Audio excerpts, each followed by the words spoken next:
right, so remember with every single one of these drills, the first thing we needed to try to focus on is creating that good neutral position of the spine and then locking that in by creating tension. So we went over those the last time you were in, but let's review. So to try to find good neutral spine, you could do this as a reset for every single one of these drills you're doing. You're going to arch your back by creating a tilt with your pelvis. So if you notice, my hips are creating this motion, and my back's being drawn up from the floor. And then I'm going to drag it down by creating that posterior tilt or bringing the pelvis backwards. Now my back's rounded. I'm going to arch up again, and then I'm going to find a position halfway in between. My stomach should feel like it's slightly tensed. I'm going to chase that by creating that outward tension we went over yesterday. I'm doing it right now, and you notice I'm still talking. So it shouldn't be something where you feel a lot of effort, but it's not to the point where you can't talk and take most of your breathing and most of your inhale in without any difficulty. So I'm still holding it there. I'm going to go into a bridge. So with the bridge, we talked about, remember, creating that glute engagement before we start. It's that $1,000 trapped in between your, where the sun don't shine. You're going to try to hold on to that, and then I'm holding on to this. I'm going to start to drive up. My hands are out of the situation. And you want to try to drive as much effort as you can into those glutes. We're going to do a 1 to 3 second hold depending on how your hamstrings feel. And then we're going to go back down. Same thing, nice, slow, and controlled. Trying to maintain that glute tension. So once again, I'm going up. Hold. Nice and slow back down. If you feel your glutes are getting really or you feel like your hamstrings are cramping and getting activated, you can bring your toes off and push from the heels. And then if that is even too difficult, you can prop your heels up on like a plate or a book or a board at home. Just get a little elevation and then push from there. So you're going to do 2 sets of 10 of those, and then you're going to roll into 2 sets of 10 of the same thing. But now what we're going to do is incorporate a little adduction, so I'm pushing hard in that block and then pressing up from there as well.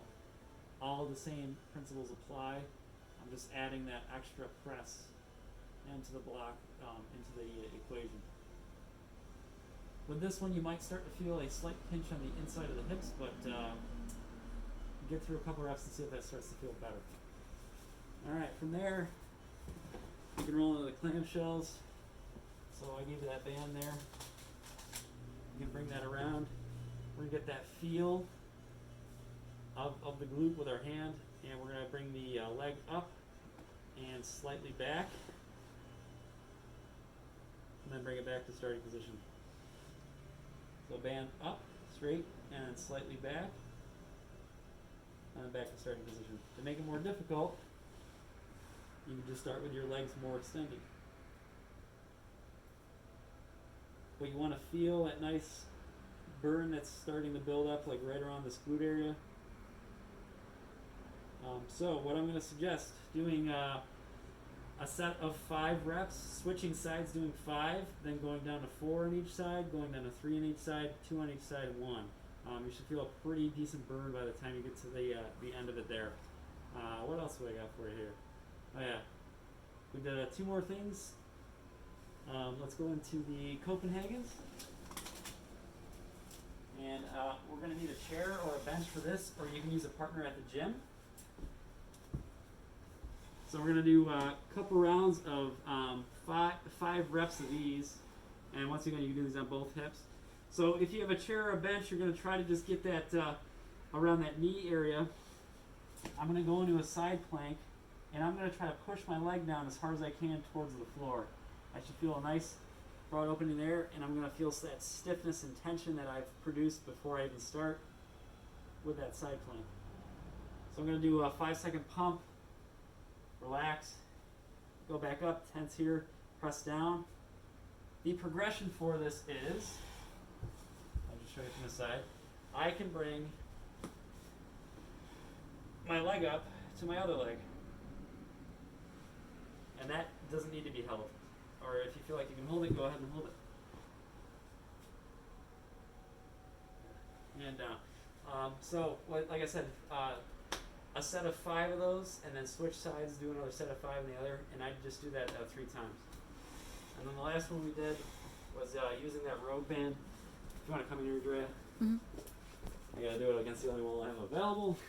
Because the table. Alright, so I'm gonna put the band around my back. Get it really close to the wall.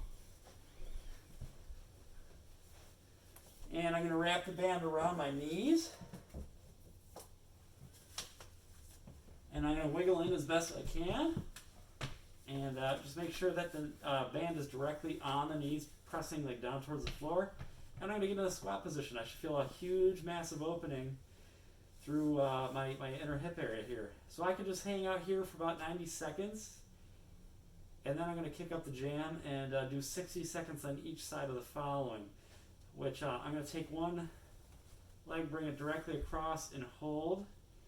And I'm going to do that for about 60 seconds if I can.